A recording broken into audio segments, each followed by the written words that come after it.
Hi, I'm Tony. I'm an author, presenter at Sky Sports, and years ago I went to the jungle and got ill. Very ill. So this is my podcast adventure to find more energy. It's packed with biohacking, science, health tech, supplements, and some of the most well-known experts on the planet. This is something I spent 4 months of my life doing with electrodes glued to my head so that you can do a lifetime worth of meditation. Decide what you don't give a fuck about, which is something you don't care about. Some of it gets quite out there. I had some stem cells sent up to my house that I had stored, and then I injected myself with mannitol. And we even hack hangovers. Alcohol is poisonous. So is water and oxygen in the wrong dosage. So that's my podcast, Zestology. Live life with energy, vitality, and motivation. What are interpersonal dynamics and how could they help you? Hello, welcome back to Zestology. I'm walking along the river in West London, and today this podcast is filled with wisdom, time-tested strategies for giving feedback, negotiating boundaries and working through disagreements. It'll be an important resource, I think, for anyone hoping to improve existing relationships and build new ones at any stage of life. And our relationships are the things that have been kind of challenged most, really, during lockdown, not just with our loved ones, but with our friends and especially with our colleagues as well. I notice more and more rattiness in the workplace as people just continue to have to converse with each other on a screen rather than in person. And so David Bradford is the perfect person for this. He has taught interpersonal dynamics and interpersonal skills for many years, a lot of years actually, at his legendary Stanford Graduate School of Business course on interpersonal dynamics. And he's written another book about it as well. So here he is, David Bradford on Zestology, and I will be back at the end of the podcast to tell you a little bit more.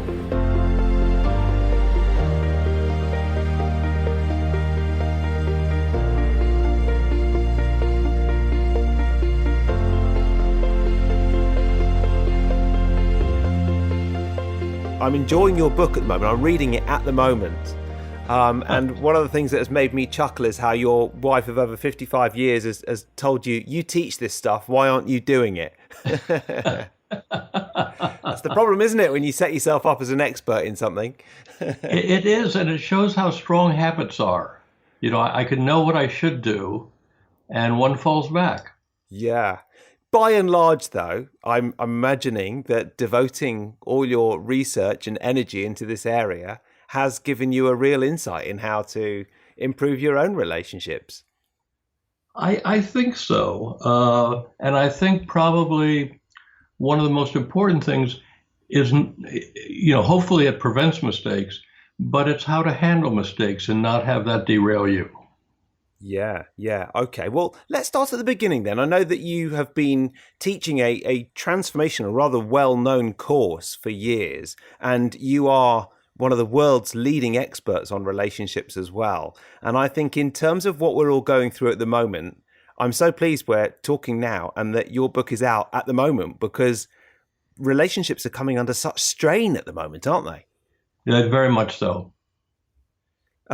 How did you kind of end up being a relationship expert? Well, I guess it's how I started out, is that I was brought to Stanford, 55 years ago, to develop a course that they call Interpersonal Dynamics, the students call touchy-feely, and spent most of my career doing that and also developing a leadership program at Stanford Business School. And so, in essence, learning by doing and learning from the students, because this is an experiential course in which you get feedback about your behavior. So I had to be part of the process as well. Yeah. So when you say experiential, what happens? What do the students experience when they come on the course? Do they take it module by module and then go out and practice on their partners? Well, they do that, but it's the learning itself. We 36 students in the course, each section. And by the way, we now teach 12 sections, so 85% of our students sign up for this elective. So the 36 students are divided into three 12-person groups. And the groups meet for about 5 hours a week. And they have the task of quote, building a group in which we can learn from each other, from our interactions, which is a very amorphous statement. And they're not sure what to do, but they start to interact. And one person says, well, let's go around and introduce ourselves, and starts off doing that. And the fourth introduction, a person says, well, yeah, I'm getting bored by this. Mm-hmm. And the person who initiated says, well, what do you have to offer? The person says, oh, wait a minute. Why do I have to have a solution? You didn't check with me. And so therefore they look at their interaction.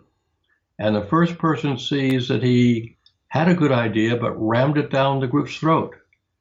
And the second person sees that the way he raised it was a little bit abrasive. So they learn from their interaction in this ambiguous situation. And then they derive learnings from it. They see what they do well and what they can do better. And yes, then they go out and practice with their girlfriend or boyfriend and parents and so on. And that's why the students find it so valuable, because it's personal learning. I learn about myself and what I do well and how I can be better.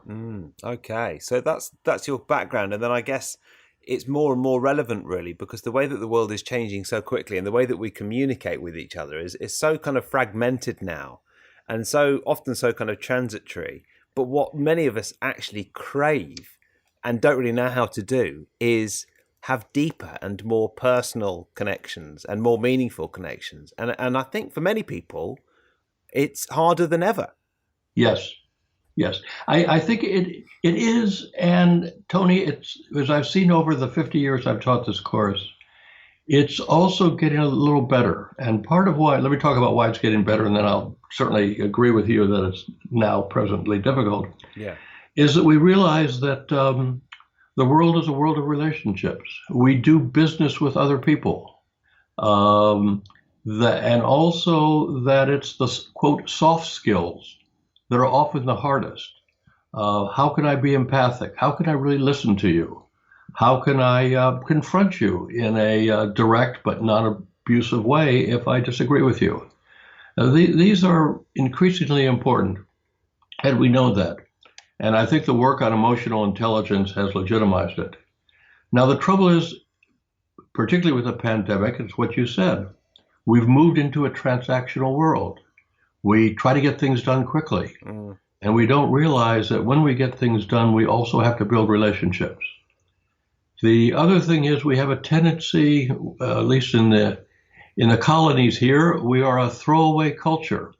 Something doesn't work, we throw it away, we don't try to fix it. And too often we do that with relationships. And they can be fixed, they can be improved. Not all of them, but many of them. Well, one of the things that I like the most about your approach and the book is you've got a kind of lots of ways and concepts to make better communication quite easy. So I thought we could have a look at a few of those, and that would tie into what you were just saying about, putting more effort into relationships. The 15% rule. I'm not sure about this, David. You explain it to me, but I feel like, sometimes it's possible to overshare. But tell me about the 15% rule and how we could learn from that. Yes, we do have a problem sometimes of oversharing. What we say is to build relationships, you need to know me, and I need to know you. And if I'm willing to tell you something about myself, probably makes it easier for you to tell me something about yourself, and so it builds. But the question is, what do I share? And so the 15% rule, I want you to envision 3 concentric circles. The innermost circle, the smallest one, is what I'm comfortable with. I can talk about Stanford, I can talk about the course, I can talk about the fact that I have 2 kids, when I vacationed, where I vacationed. Those are safe topics. Yeah. The next circle we call the 15%, which is being 15% out of my comfort zone. And the outermost circle is called the danger zone, which you don't want to get to. So what we say is, if you're going to let yourself be known, you don't share everything. I mean, they lock up people who do that. What we suggest is take a 15% risk of sharing something that's a little uncomfortable, not a 45% uncomfortable, and see how it works. It Yeah. probably won't be a disaster. And if that works, then you can take another 15%. I'm interested how you found the process of writing the book then, because I was reading a piece of writing on writing recently that said the things you share that are uncomfortable are often the things that your reader will resonate with the most. So I Yes. wonder if you you employed the 15% rule when you were writing your book. Yes. Well, Carol and I have a very strong relationship, but part of what we shared in the book were personal stories that we sort of thought twice about, do we want this out? And in most of the cases we said, yeah, that's 15%. But we also did 15% with each other because we would do things inevitably that annoyed the other. And rather than blasting the other, we would say, hey, wait a minute. It isn't comfortable when you've got a very good friend to say, hey, I really felt bothered by that. But that's 15%. So in the book was 15%, and in our relationship is 15%. You mentioned Carol. You wrote the book together, and you've been collectively married to different spouses for over 85 years, which I think is a good endorsement of your relationship skills. Or else stubbornness. And I suppose there's not many people you spent more time with than her whilst writing a book, because it's such a laborious process, isn't it? It is. And our spouses were patient, even though Eva would say, it's Carol again on the phone, but she was tolerant because she wanted to support me. Great. Yeah. It must be quite an interesting process writing a book with someone else. I know this is slightly off topic, but I'm such a kind of a book geek and writing geek. But it's a whole different thing when you're looking to get collaboration and agreement on an aspect of a book when you make the decisions on your own, when you're writing it on your own. That's right. And part of what is hard is we all get ego involved in what we write. And to be able to listen to the other and to let go of that wonderful paragraph that I was so enamored with, realizing that Carol's point was probably right. Yeah. And we held the belief that a book is only as good as what you cut out. Yeah. Well, I'm writing a book at the moment, and it's the first draft is quite easy, isn't it? You just get it all down. The painful bit is then cutting it all out when you spent so long writing it down in the first place. Absolutely. Yeah. So we've covered the 15% rule. Tell me about crossing the net. And I wonder if you did some crossing the net when you were writing this book. Good. Let me.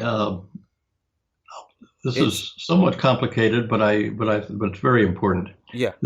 Crossing the net deals with the notion of giving feedback, and most people give feedback in dysfunctional ways, which is why we hate it. So when we talk about giving feedback, we say there are three realities.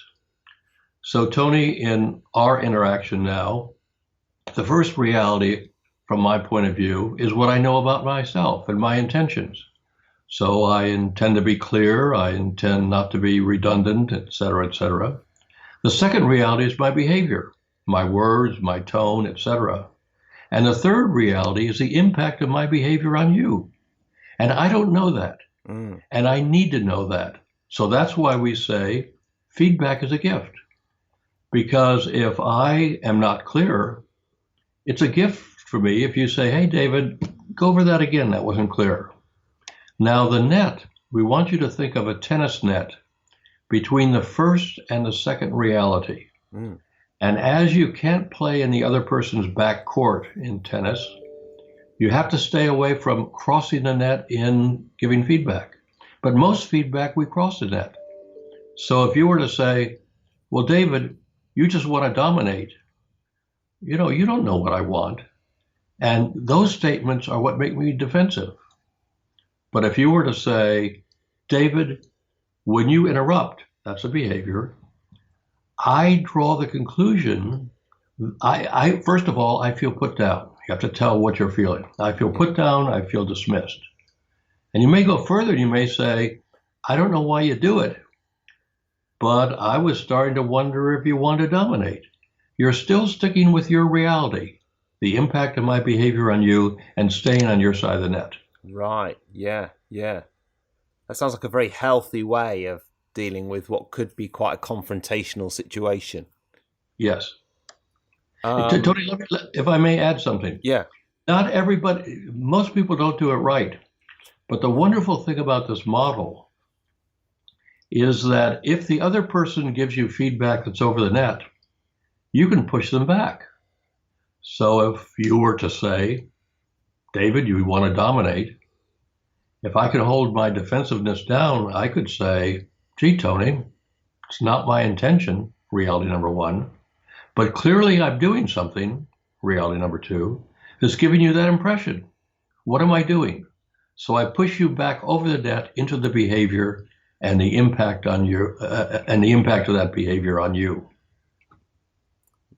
There's a saying that there's no reality. There's only perception, which means kind of other perceptions of your reality, which I suppose is quite interesting in communication, in the fact that it doesn't matter what you're saying if the other person takes it in a completely different way, because the reality Correct. of what you intended isn't what they've taken.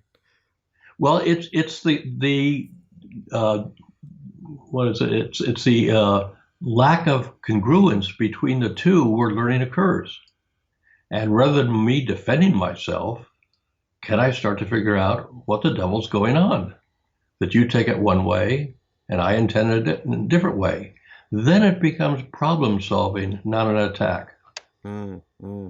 All this is so good. You know, I did this, I produced this audio series about 10 years ago and interviewed lots of kind of successful people in the world of business, entrepreneurs and people who'd kind of done fairly well in all sorts of different fields. And I asked them what was the one thing that they felt was the biggest secret to their success. And nearly all of them said the same thing, and that is relationships, which is so fascinating, isn't it? They said that the relationships were the things that helped them to be successful in their work and business career. Yeah, that's what we find, because I do some consulting and coaching as well. It's absolutely true.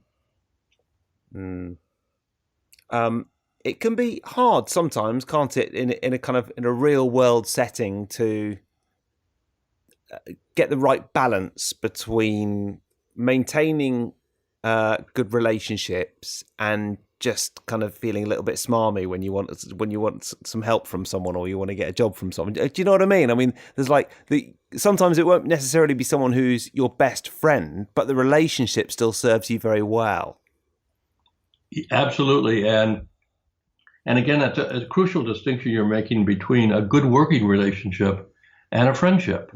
Now, with Carol, I have both, but with many of my colleagues at Stanford, they're not my best friends, and some of my best friends I wouldn't want to work with. Those are two different worlds. And you're absolutely right. In business, I don't see it quite as swarmy. I see it as a process of, in business, I need to know what you need, and I need to tell you what I need, and we need to see if we can set up a win-win outcome. Now that requires some trust.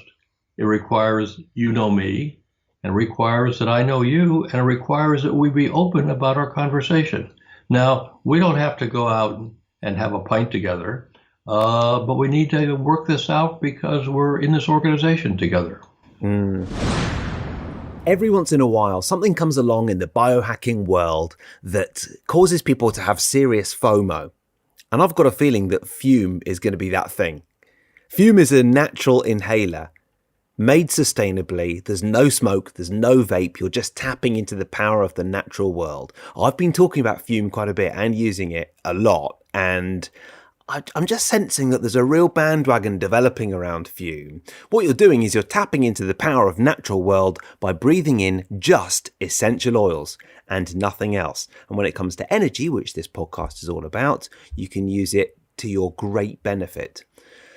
what can you expect when you use Fume? Well, let's look at a couple of their blends that they sell in the wellness pack. And I think this is really relevant for optimizing your energy. One of their blends is called Shield. And when you take Shield, firstly, what you can expect is a cooling blend. It's kind of spice and citrus. That's how it tastes. And why would you do this? Well, you'll get a natural energy boost. You will suppress bacterial growth and harmful microorganisms as well. Another of their blends is called Reassurance. And, well, what can you expect when you take Reassurance? A sweet citrus and floral blend. And why would you do it? Well, Reassurance is all about calming down a little bit. And I really like this one as well. Combating stress, anxiety, really nice to do in the evening as well. Promoting better sleep. Maybe you're now starting to see that Fume is a good way with these Shield and Reassurance blends to just optimize your health and wellness and your energy in the morning and kind of calming it down in the evening as well. So there's standard cores and premium cores that you get with Fume. They are my podcast partner for today. And if you want to use the code Zestology10, you will get 10% off. Optimizing your wellness, optimizing your energy. And when you boost your mood, I really feel like that provides an energy boost as well. And this is all about boosting your mood. So head to fumeessential.com and use the code Zestology10. That's Fume Essential, F-U-M Essential.com, and use the code Zestology10. You could look at it as an efficient way to access the benefits of our world's super plants. That's what it is. It's just essential oils, but delivered straight to you very efficiently. I mean, if you're someone who uses a diffuser every once in a while, that's nice, but the equivalent of having a diffuser on for 2 hours, you get with using the Fume once, 5 seconds, done. Fumeessential.com, use the code Zestology10, tapping into the power of the natural world, and let's see if it is one of those biohacks that people start to use more and more. Now, back to the show. One of the things that I was looking forward to asking you about is pinches, what you call pinches, which is those kind of small issues that develop as a relationship changes. And I, as a little sub question, I presume that can apply in terms of a kind of romantic relationship or a marriage, as well as relationships in business or friendships and so on. Absolutely. I pinch Eva in this term, not in the other term, too frequently and vice versa, because we're human and we make mistakes. And the concept of pinches is, this isn't a capital crime. I'm not really furious, but I'm annoyed. I'm bothered. Now, many pinches we ought to let pass. I mean, life is short. But there are pinches that sort of linger. And then when it happens again, it gets worse. And we find that if you can raise this early, it doesn't become a big deal. In fact, with us and our colleagues and our friends, we use that phrase. So I say to Carol, I say, hey, what you did pinched me. And she says, oh, what was it? And I say, what it is? And she says, sorry. And we move on. And if you can, and again, the choice is, do I raise it? Do I not? And too often we do not raise it. So the guideline I use is, if it passes, let it pass. But if it lingers with me, it probably helps both of us for me to raise it. I think that's very good advice for Brits, David. I think us British, we do like to try and communicate non-verbally our displeasure without actually telling someone what the problem is. Let's be a bit passive-aggressive about it and let them know in other ways that we're not happy, but not in the way that we actually are unhappy. Yes, and the trouble is, when somebody does that to me, I'm puzzled, because what is it that I've done? And how bothered are you? And what's really going on? So for me, it's a gift to say, hey, we got to talk about this. Yeah, it's not fair, really, isn't it? When you're left trying to figure out what's happening. Yes. Yeah. Yes. Because the other person is asking you to do the work, and they're not doing the work. Yeah. Yeah. Now I've got to ask you. am I right in saying that you and your co-writer have written a book about relationships, and you fell out so badly at one point that Carol said that she'd never speak to you again? Yes. What happened? Well, what happened was, so Carol had also taught this course that I had been instrumental in developing. And we had built a relationship over 17 years, and a very close relationship. I would call it even an exceptional relationship. We trusted each other. We went to each other for personal advice as well as professional advice. We liked working with each other. And then she wanted something from the administration that I thought was unnecessary. And I was the person at that point in charge of coordinating the faculty, because there were other faculty teaching this course as well. And I felt I had to use whatever credit I had with the administration to work out a budget issue. And Carol felt let down by me. She said, you're not going to the mat for me. You're not really fighting for me. And I said, Carol, I don't think it's that important. And I can't use up my credit on this when I've got something really major. So we fell out, and I was deeply hurt. She was hurt. She was mad. I didn't know what to do. But again, part of what the book talks about, and I mentioned before, is the importance of recovery. And other colleagues said to Carol, hey, wait a minute, you talk about recovery, you teach it. Why are you not working on it here? And here was the interesting part. We met then, and it didn't go well because we argued the logic of our cases. Right. And I thought I was right. She thought she was right. It didn't end up well. And about a month later, we met again. And this time we said, let's really try to understand each other. Let's understand why this is so important. Not the logic, but what's going on for you. Why are you so upset? And it was the first time that Carol felt heard and understood by me. And I could share what I was worried about, what I was concerned about. And it was only then that we could break through. Now, the interesting thing is, at the end of this, neither of us changed our mind about what, quote, the right answer was. Yeah. But we understood why the other person did it. And we could accept the other person for their reason, even though we weren't convinced about the logic of their argument. And it was that ability to sort of go to the abyss and come back that built an even stronger relationship and allowed us to write the book. And you're right, chapter 17 is the story of our disaster and recovery. Yeah, that's very healthy, what you did. And as in preparing for this, I read some of the reviews that you've already had for the book, and they are uniformly good. And a lot of people saying that they've taken the class and it's the best class of their life, and it's really transformed their relationships and leadership style and so on. I mean, it obviously has a massive impact on people, your class. Yes.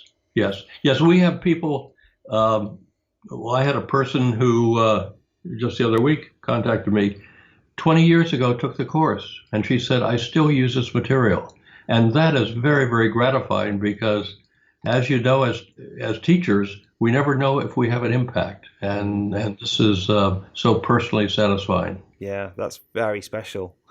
Well, now, the questions that I ask everybody on this podcast, David, are what is one book that you would recommend and one tip for living with more energy and vitality?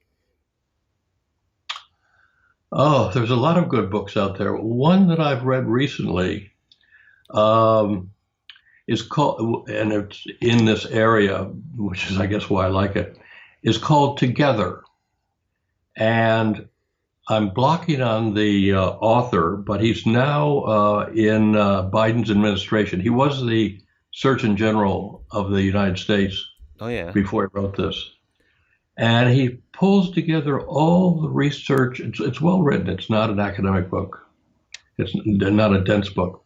All the research on why we need relationships and what it does to us physically, to our physical health, to our psychological health, And for me, it was just confirming that we as human beings are social animals, that we, by and large, can't live alone. And that when we are alone and don't have relationships, we get depressed, we become dysfunctional. So I found that a very affirming book about, yes, I ought to take the risks of strengthening the relationships I have for my sake as well as for the others. Great. I just looked that up while you were speaking. It's Vivek H. Murphy, and Yes. It looks excellent. It's an excellent book. Yes, Yeah. yes. So that's the book. What about a tip for living with more energy? Take risks. We tend to play it safe. And the risks are not to play the horses. That's not what I'm suggesting. But take the risk of trying something, even though I might fail. Raising an issue because I want it to be better. Because in most cases, well, relatively few risks are life-threatening. Don't take those risks. We can recover. And I think that gives us energy as we go out and try something new. And I'd end with this sort of quote. I've heard this from more than one executive who said, "I've never made mistakes. I've only had learning experiences." And that's the way I would see failure. Failure is a chance to learn. And if we do that, then we're more willing to take risks. Yeah, I've certainly found that in my TV career. There's a lot of mistakes that you just don't know exist until you make them. And it's cringeworthy, but you just wouldn't even know to make that mistake until you've done it. And then, you won't do it again. Yes. Yeah. Well, again, the image to keep in mind is think of the scientists. If they had to have every experiment turn out well, they wouldn't try anything. Yeah.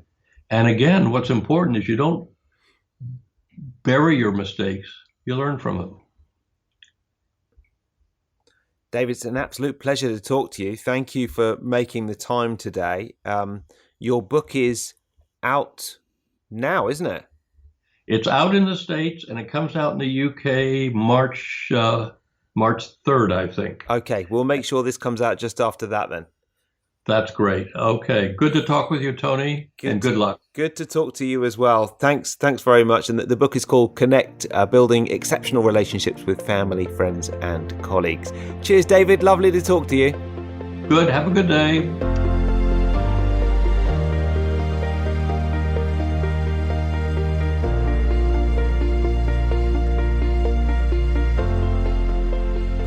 Thanks to David. Thanks for listening. Quick reminder, this podcast is brought to you by the wonderful Fume. Absolutely love Fume, my favourite biohack at the moment.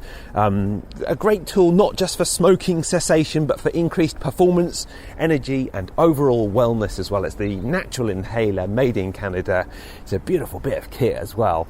And you can just breathe in the goodness of essential oils with no nasties in there as well. So if you head to fumeessential.com and use the code Zestology10, it's fumeessential.com, use the code Zestology10, you can boost your mood, boost your energy, boost your performance, and if you're a smoker, you're probably not if you listen to Zestology, but if you know someone who is, you can get them some of those fumes as well.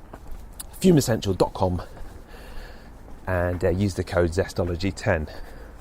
Right, that's it. Now, if all goes well, hopefully in the next week or two, I can't be absolutely sure yet, but hopefully in the next week or two, it's going to be my big announcement podcast on the new book, which is called When Life is a Bit Meh, You Need Energy. And it's a unique combination of neuro-linguistic programming and biohacking. I've been working on it for quite a few months, very excited about it. If you want to pre-order it on Amazon, you can. And maybe you just want to listen to the podcast while I'll explain a little bit more. That is coming, as I say, next week or the week after. It's all slightly dependent on when the copy editor finishes and when the formatter finishes and when the book cover is ready and all the rest of it. But we are on track, I think, for maybe next week or the week after. As I say, you can pre-order it in Kindle form now on Amazon. Until then, maybe that'll be next week. So that'll be a good podcast next week. I'm looking forward to that. I'm going to record that in my spare room, and I'll read you a few little excerpts from the book and just tell you the whole process, the pain behind recording this podcast and the whole process behind doing it, and what I've tried to achieve in the book, because I've never read another book which combines NLP and biohacking, and that is because there isn't one. This is something completely unique, so I'm quite excited about it. So that's coming next week, and or the week after, if it's delayed. But these are the things you can't control. Got to let go of them. In the meantime, have a good one. Thanks for listening to Zestology. If you'd like previews of the book, you can head to tonywrighton.com and you can read the first chapter now. See you then.